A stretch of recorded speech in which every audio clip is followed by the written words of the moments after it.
Professor Kim gently brushed dust from strange symbols on the ancient wall. The red sun of planet LC-249 cast long shadows across the alien ruins as his team worked around him. 20 years of searching had led to this moment, the first major xenorchaeological find of his career. "This architecture defies our understanding," he muttered, recording notes into his wrist device. The structures seemed to be made of a material that resembled stone, but had properties of both crystal and metal. Their surfaces changed slightly depending on the angle of light.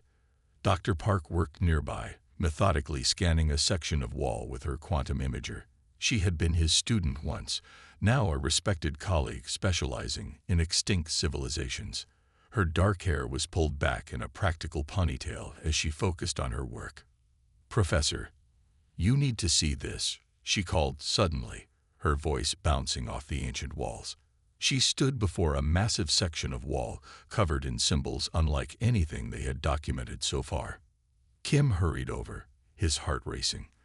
The symbols were intricate, flowing lines interspersed with geometric shapes that seemed to pulse with faint internal light when touched. "Get the translator working on this immediately," he ordered. The team quickly set up their AI translation unit, a hovering sphere that projected scanning beams across the wall surface. It would take time to process the unknown language. While they waited, the team continued exploring.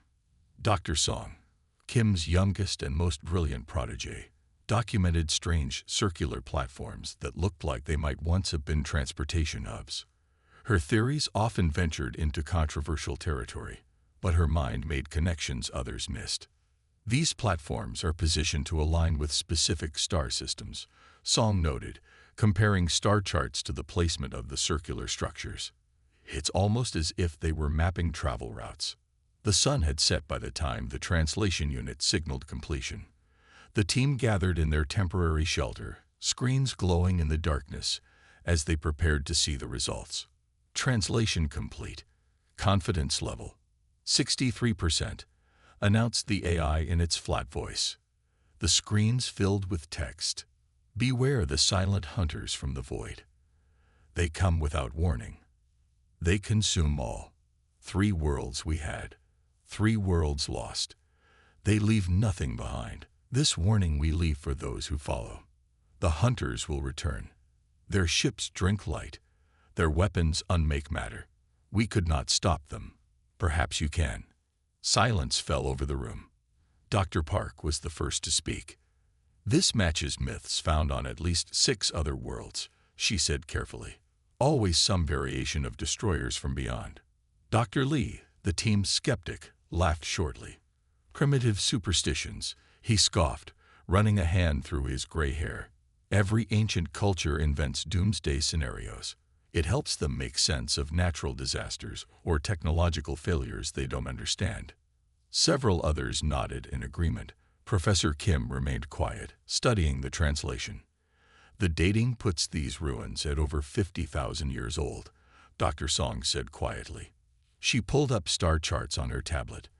"And look here, these symbols match exactly with current star configurations in the Cygnus arm. How would they know this unless they had actually traveled there?" Lee rolled his eyes. "More of your wild theories, Song. There are countless explanations that don't involve ancient aliens running from space monsters." Others chuckled, throwing knowing glances at each other. Song's previous theories about ancient interstellar civilizations had made her something of an outcast in academic circles. "Brilliant but unreliable," they said. Professor Kim noticed her jaw tighten, but she said nothing more. Later that night, when most of the team had retired to their sleeping quarters, Kim found Song still working, analyzing the symbols independently from the AI. "You believe it, don't you?" he asked quietly. She looked up, her eyes tired but determined. "The isotope dating is solid. The star charts are accurate. The ruins contain elements not found naturally on this planet. And this isn't the first warning we found." Kim nodded slowly. "The Proxima tablets. And the Epsilon carvings," Song added.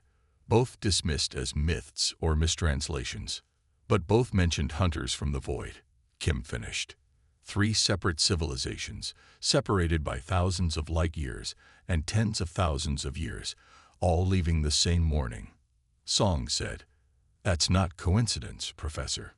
Kim sat beside her, feeling the weight of his 60 years. The academic community isn't ready for this perspective. Song, you know that. Truth doesn't care if we're ready for it, she replied simply. The next morning, the team gathered for their daily briefing.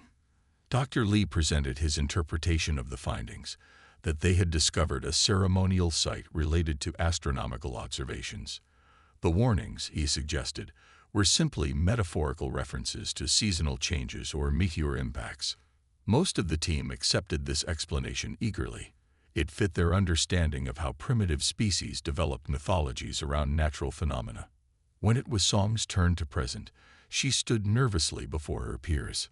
The site's layout precisely mirrors actual star systems thousands of light years apart, she began. The material composition includes elements that cannot be naturally occurring on this planet, and the warnings specifically mention technological capabilities we ourselves have only recently begun to understand. Dr. Park frowned. Are you suggesting this civilization had faster than light travel? That's quite a leap. I'm suggesting we consider all possibilities before dismissing this as primitive superstition, Song replied. What if these aren't myths? The precision of these star charts alone should make us question our assumptions. Kim watched his colleagues exchange looks of pity and amusement. Song's unconventional thinking had once again placed her outside the consensus. As the team prepared to leave the planet 3 days later, loading equipment onto their research vessel, the ship's sensors detected something unusual. Energy signature at the system's edge, reported the pilot. Doesn't match any known pattern. Dr. Lee glanced at the readings. Probably a sensor glitch from the magnetic fields in this system. Run a diagnostic. Professor Kim caught Song's eye across the loading bay. Something in her face made him uneasy. Can we get a visual? He asked. Too distant, the pilot replied. Whatever it is, it's just at the edge of our sensor range.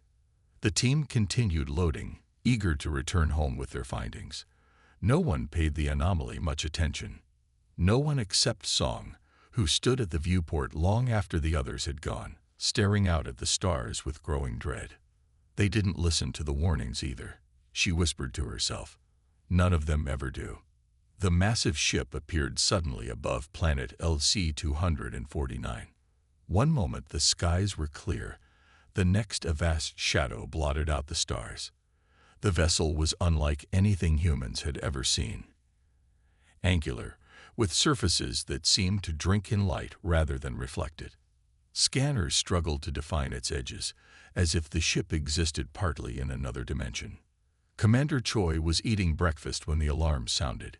He dropped his spoon, coffee splashing as he rushed to the command center of Research Outpost Gamma. The facility had been built to support archaeological teams, not to deal with first contact scenarios. Report, he demanded, entering the room filled with worried faces and flashing screens. Unknown vessel appeared in orbit 8 minutes ago, sir, said Officer Jin, her fingers flying over control panels. It's huge, at least 6 kilometers long. No matching design in any database. Choi studied the grainy image on the main screen. The object reminded him of ancient hunting weapons, all sharp angles and predatory intent. Any communications? None, sir. They've made no attempt to contact us. Choi straightened his uniform jacket. Although this was a research outpost, protocols existed for unexpected contact. He'd never imagined using them. Open all standard greeting channels, he ordered, moving to the communication station. Lieutenant Ba, a young communications specialist, nodded nervously. Choi took a deep breath. This is Human Science Outpost Gamma on planet LC-249. We come in peace and welcome dialogue. The message went out in standard Galactic Union formats, along with mathematical sequences designed to demonstrate intelligence. They waited. Screens showed only the silent ship hanging in orbit. No response, Commander, said Lieutenant Bai after several minutes. Try all frequencies and translation matrices, Choi ordered. Send on quantum bands as well. Bai worked frantically, sending the peaceful greeting across every possible communication method humans had developed. Still nothing, sir. Choi felt a chill run down his spine. In 120 years of space exploration, humans had never encountered a species unwilling to communicate. Even the notoriously secretive Voth had eventually responded to persistent hails. Call an emergency briefing. Get everyone who isn't on essential duty, and contact the research team. I want Dr. Kim and his experts here immediately. 30 minutes later, the outpost's main conference room was filled with researchers, officers, and support staff. Many looked frightened. Some wore sleek clothes beneath hastily donned lab coats. What we know is limited, Choi began. The vessel appeared without warning. It's unlike any known design. It has not responded to communications.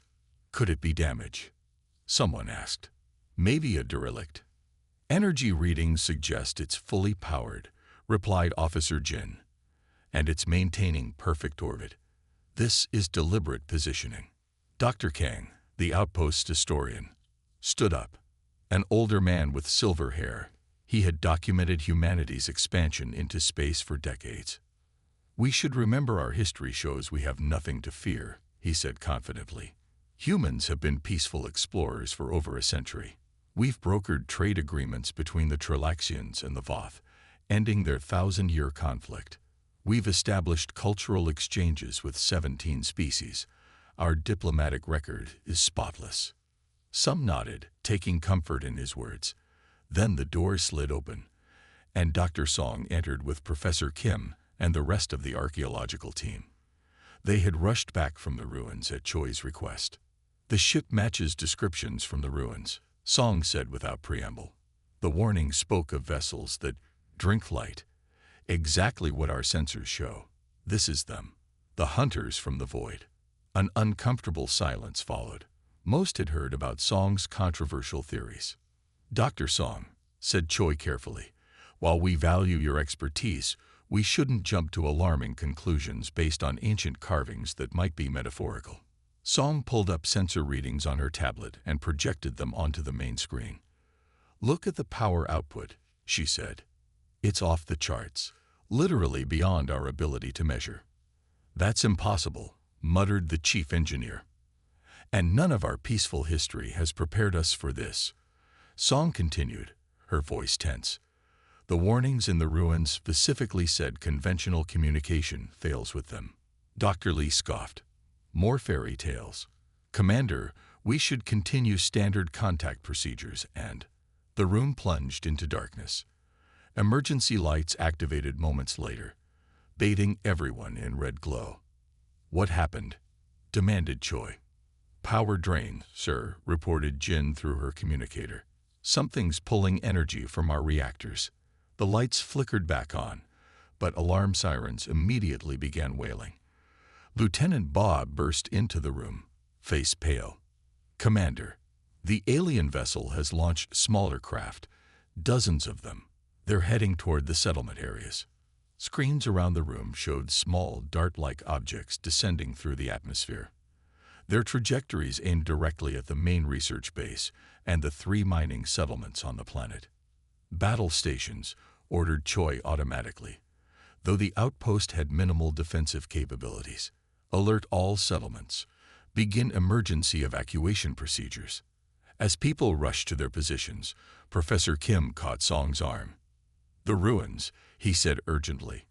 There might be more information there. Maybe something about defense. Song nodded. I need to get back to the translation unit. I'll authorize a shuttle, said Choi, overhearing them. But be quick. Those smaller craft will reach the surface in less than 30 minutes. Outside the conference room, chaos had erupted. Staff ran in all directions, gathering essential equipment and emergency supplies. Through the main viewport, they could see the first streaks of light as the alien craft entered the atmosphere. Song and Kim hurried toward the shuttle bay. Behind them, Choi was organizing the outpost's pitiful defenses, a few mining lasers repurposed as ground-to-air weapons. They won't be enough, Song said quietly. I know, replied Kim, but the ruins might hold answers. As they reached the shuttle, a massive explosion rocked the outpost. The first alien craft had struck something in the distance, perhaps a power substation. The shuttle pilot looked terrified but determined. Where to? The northern ruins, said Song. Fast as you can.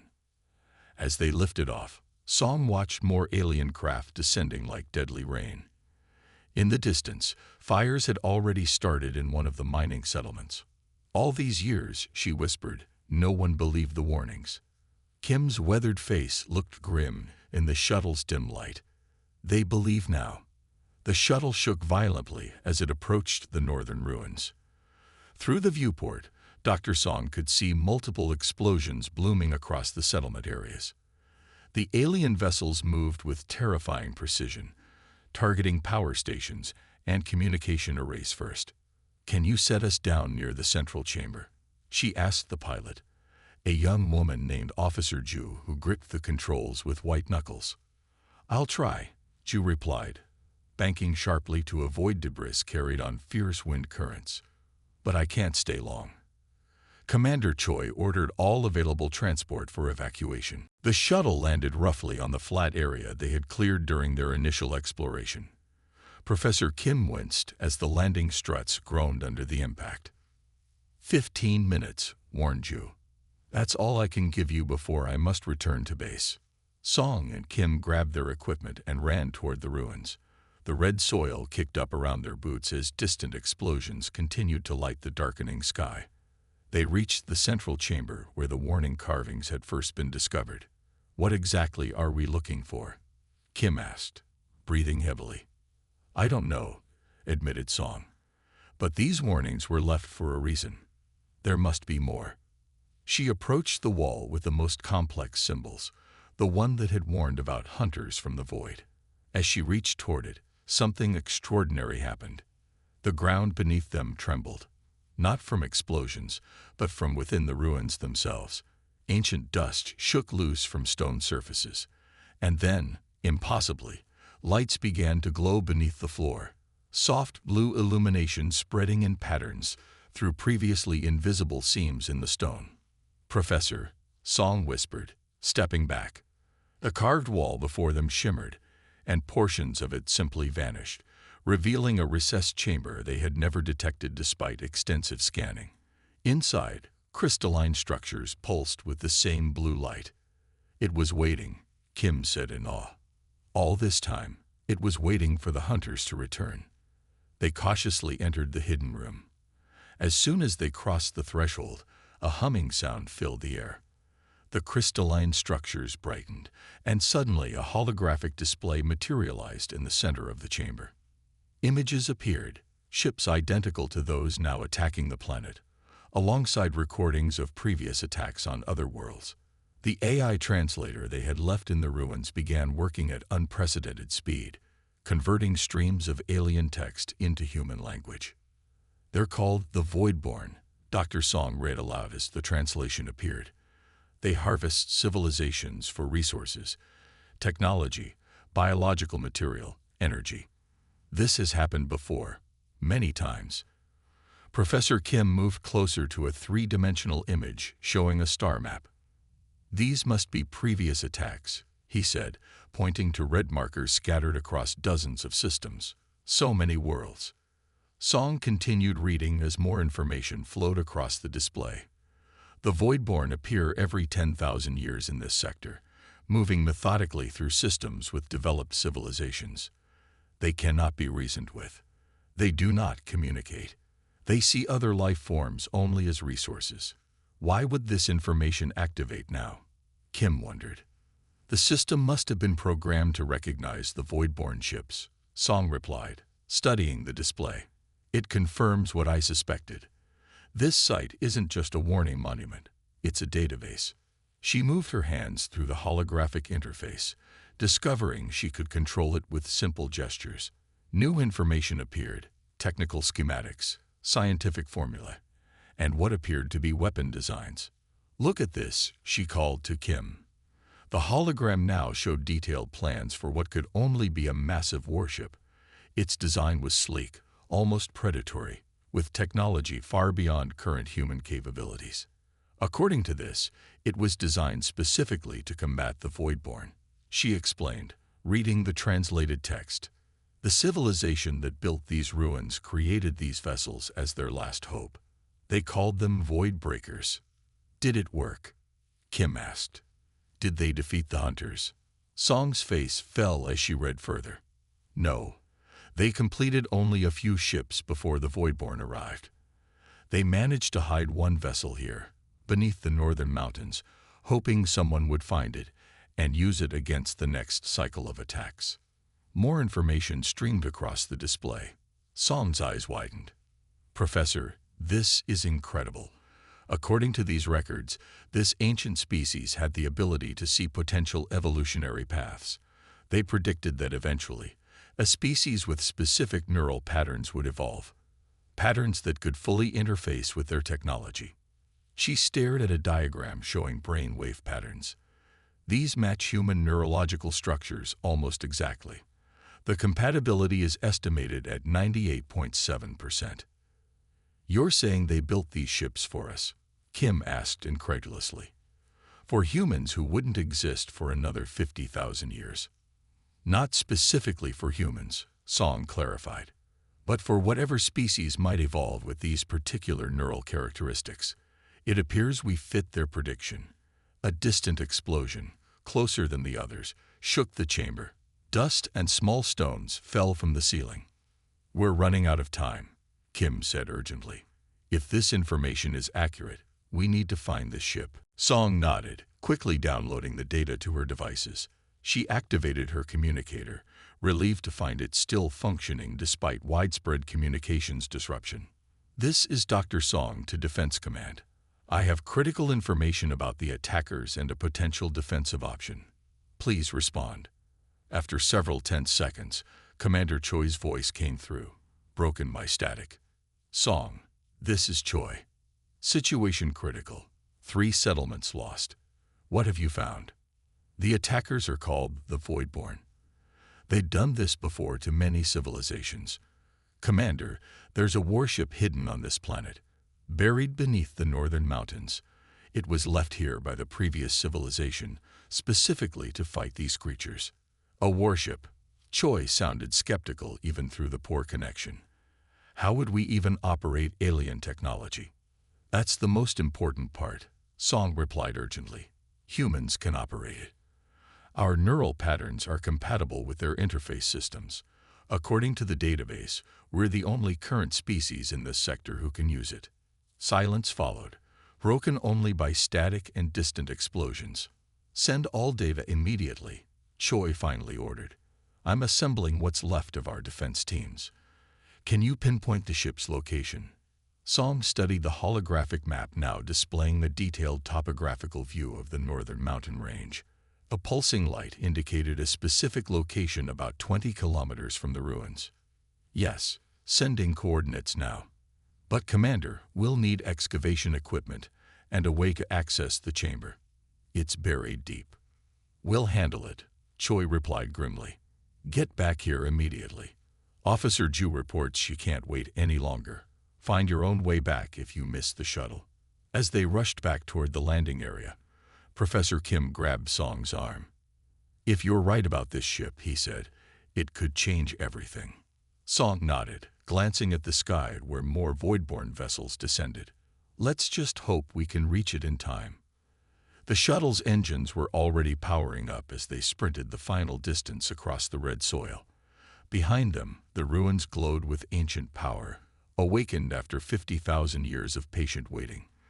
The ground shook as another Voidborn attack struck nearby. Dust and small rocks fell from the tunnel ceiling as the excavation team continued their desperate work. They had been digging for 18 hours straight, following the coordinates from Dr. Song's discovery. Captain Yoon wiped sweat from his brow and checked the structural supports. The military officer hadn't expected to lead a mining operation when he woke up yesterday, but with most of the planet's settlements destroyed, everyone took on new roles. How much farther?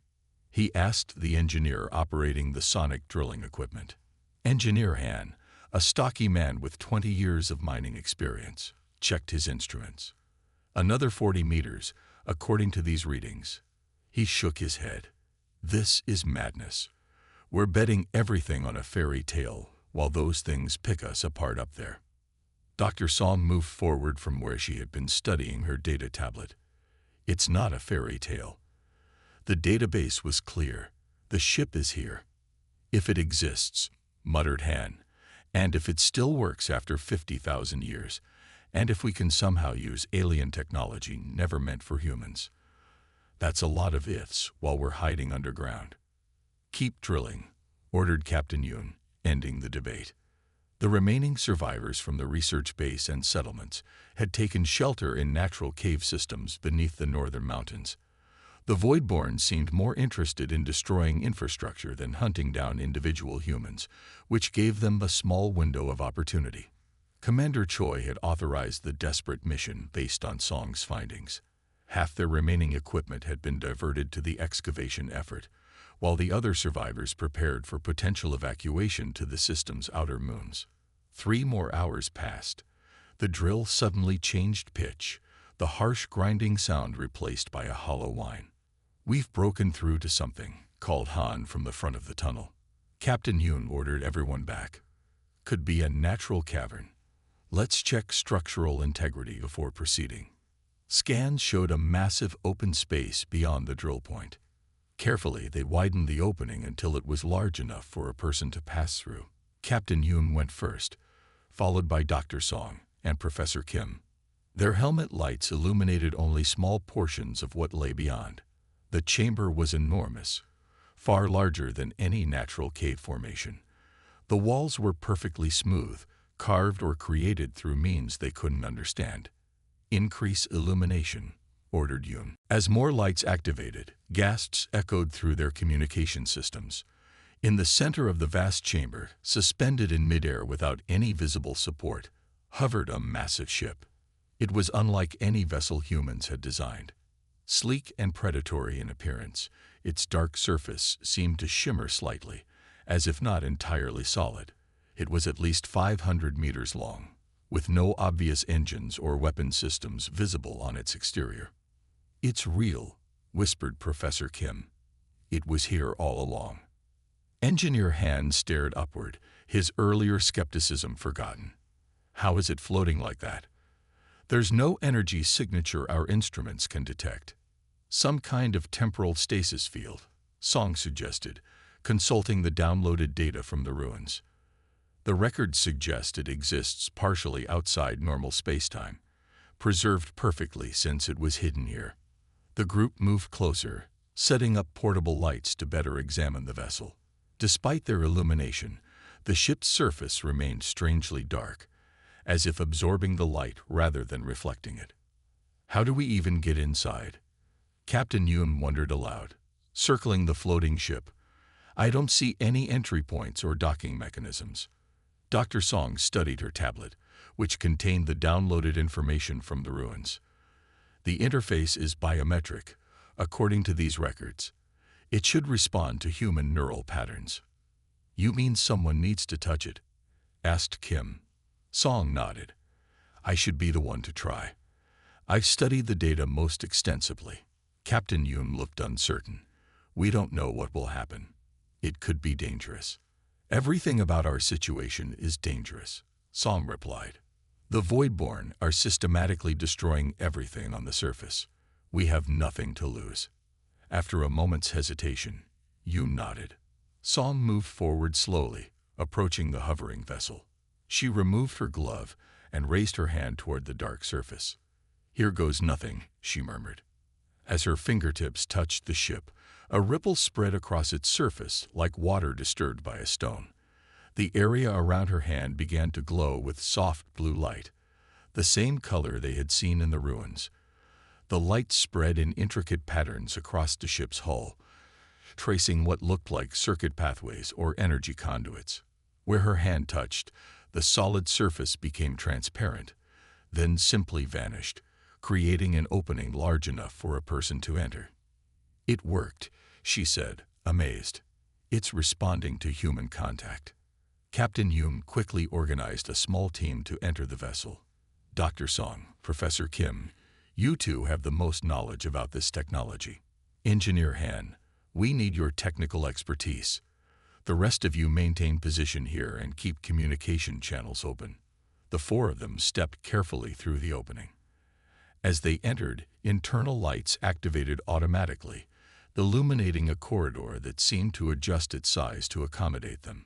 The architecture is adapting to our physical dimensions, Kim observed. Incredible. They moved deeper into the ship, finding their way to what appeared to be a central command center. The room was circular, with what looked like control stations positioned around a central raised platform. As they entered, displays activated all around them, showing symbols similar to those in the ruins.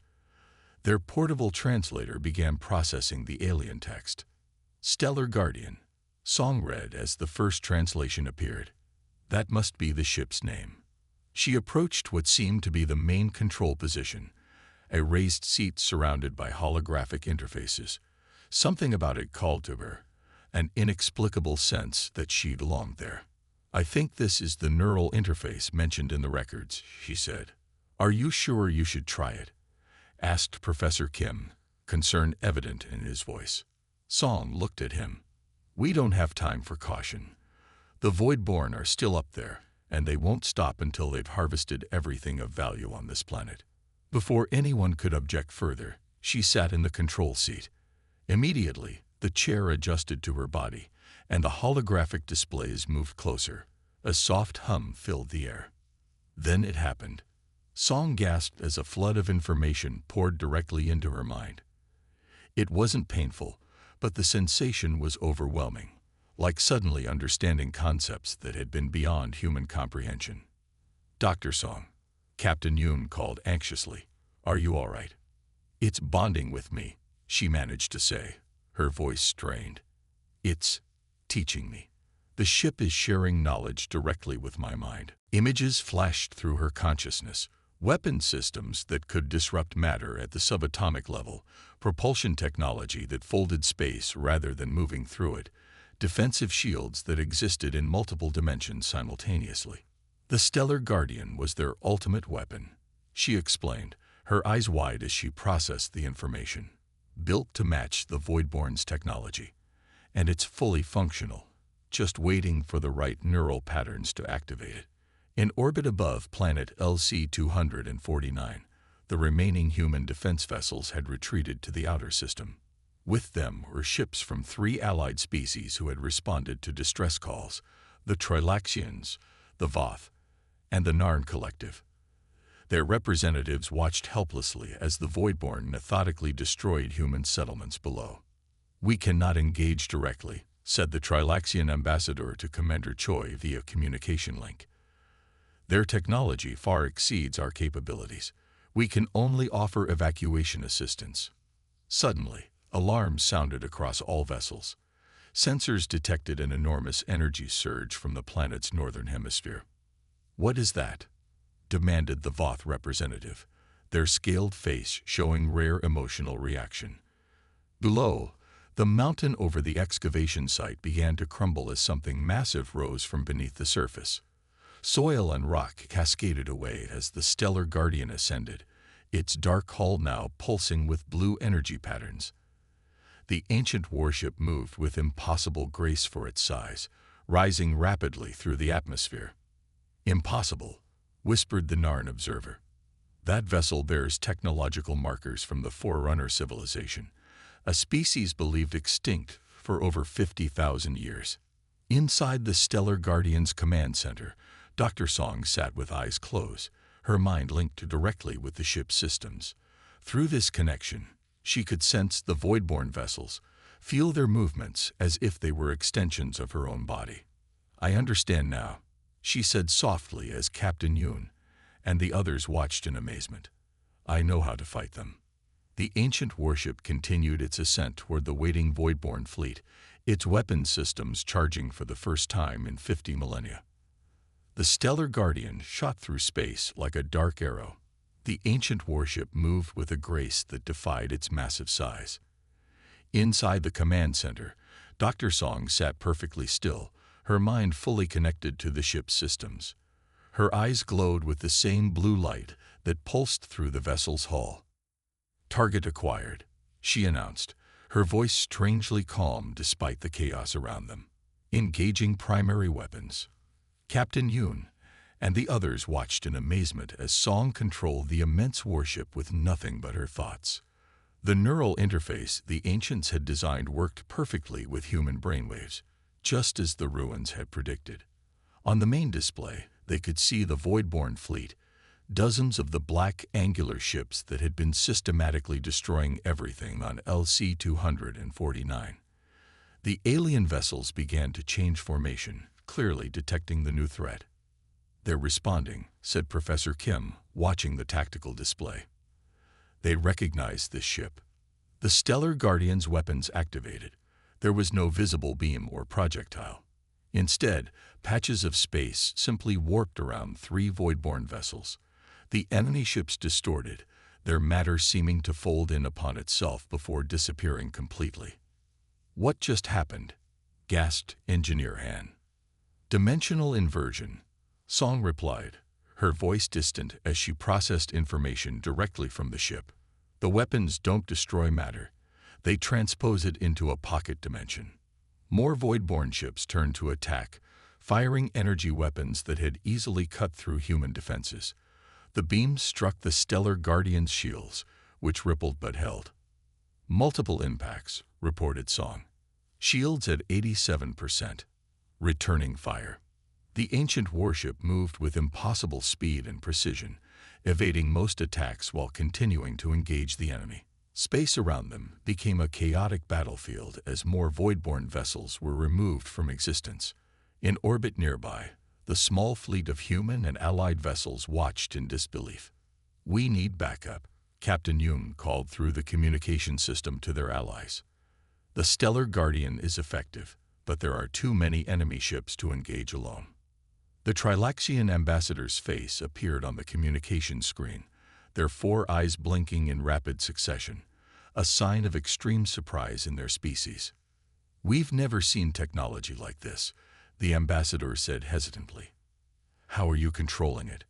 "Our engineers detect no conventional navigation systems." "We aren't controlling it," replied Captain Yoon simply. "Dr. Song is." The ship connects directly to her mind. On the screen, the Trilaxian turned to speak with others off-camera. After a moment, they faced Yoon again. "We will engage the outer vessels. Our weapons may be less effective, but we can provide distraction." The sleek Trilaxian ships moved forward, joined moments later by the heavily armored vessels of the Voth. Together, they began attacking the edges of the Voidborn fleet. Inside the Stellar Guardian, Song guided the ancient warship through increasingly complex maneuvers.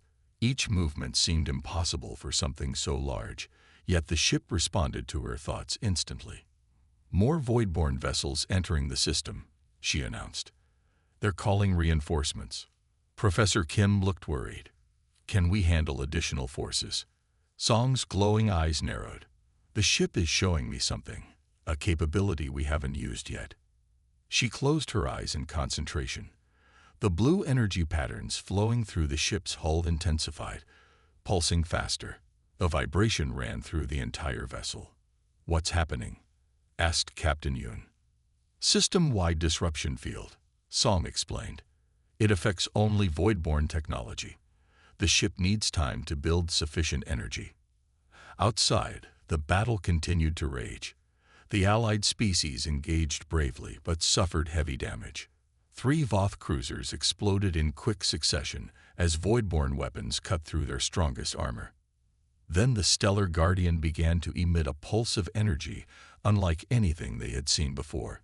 It expanded outward in concentric rings, passing harmlessly through allied ships but striking the Voidborn vessels with devastating effect. The enemy ships didn't explode or shatter. They simply stopped functioning, their systems completely shut down. "It worked," Song said, relief evident in her voice. The ancients designed this specifically to counter voidborne technology. The disabled voidborne ships drifted helplessly in space. The few vessels at the edges of the system that hadn't been caught in the disruption field began to retreat. "They're running," said Engineer Han in disbelief. "We actually scared them off."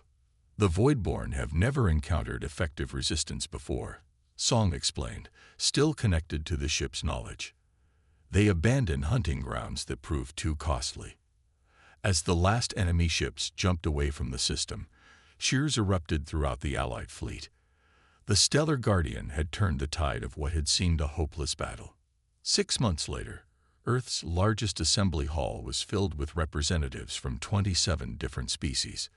The discovery on LC-249 had changed the balance of power throughout known space. Humanity, previously seen as skilled diplomats but unremarkable in military terms, was suddenly at the center of galactic politics. Dr. Song stood at the podium, looking very different from the cautious researcher she had been half a year ago.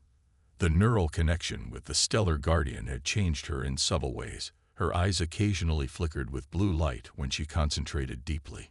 "Today we established the Galactic Defense Pact," she announced to the assembled delegates. "A united front against threats that would consume any of our worlds." Professor Kim sat in the front row, nodding encouragingly.